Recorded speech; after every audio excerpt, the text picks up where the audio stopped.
ધાર્મિક નગરી કાશીમાં આજે હજારો ભક્તોએ નિર્જળા એકાદશી નિમિત્તે પવિત્ર નદી ગંગામાં પવિત્ર ડૂબકી લગાવી અને ગંગા ઘાટ પર દાન કર્યું. જુઓ વિગતવાર અહેવાલ. આ તહેવાર પર ગંગામાં સ્નાન કરવા માટે ભક્તો વહેલી સવારથી જ ગંગા ઘાટ પર પહોંચવા લાગ્યા હતા. પ્રાચીન દશાશ્વમેઘ ઘાટ, રાજેન્દ્ર પ્રસાદ ઘાટ, શીતળા ઘાટ, અહિલ્યાબાઈ ઘાટ, પંચગંગા ઘાટ અને સામને ઘાટ પર ગંગામાં સ્નાન કરવા માટે ભારે ભીડ એકઠી થઈ હતી.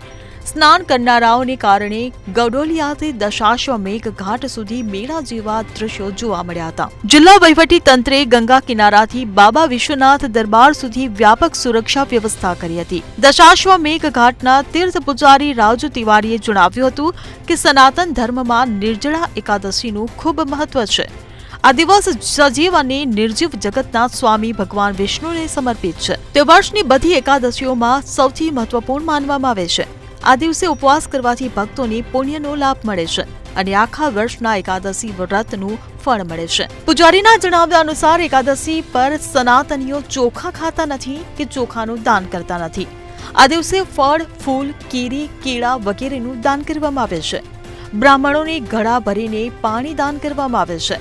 જ્યેષ્ઠ મહિનાની એકાદશી નિર્જળા એકાદશીને ભીમ એકાદશી તરીકે પણ ઓળખવામાં આવે છે.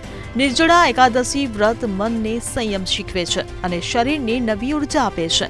પૌરાણિક માન્યતા અનુસાર આ એકાદશીમાં બ્રહ્મ હત્યા સહિત તમામ પાપોનું શમન કરવાની શક્તિ છે. આ દિવસે મન, કર્મ કે વાણી દ્વારા કોઈ પણ પ્રકારના પાપી કાર્ય કરવાથી બચવાનો પ્રયાસ કરવો જોઈએ. આ ઉપરાંત વ્યક્તિએ તામસિક ખોરાક, નિંદા અને બીજાનું અપમાન કરવાથી દૂર રહેવું જોઈએ. ભક્તિભાવથી આ વ્રત રાખવાથી ઉપવાસ કરનારને કરોડો ગાયોના દાન જેવું જ ફળ મળે છે. Bureau report CN24 news. હવે જુઓ દેશ દુનિયાની તમામ ખબરો તમારી આંગળીના ટેરવે. ઉઠાવો મોબાઈલ અને Google Play Store પરથી ડાઉનલોડ કરો અમારી CN24 ન્યૂઝ મોબાઈલ એપ.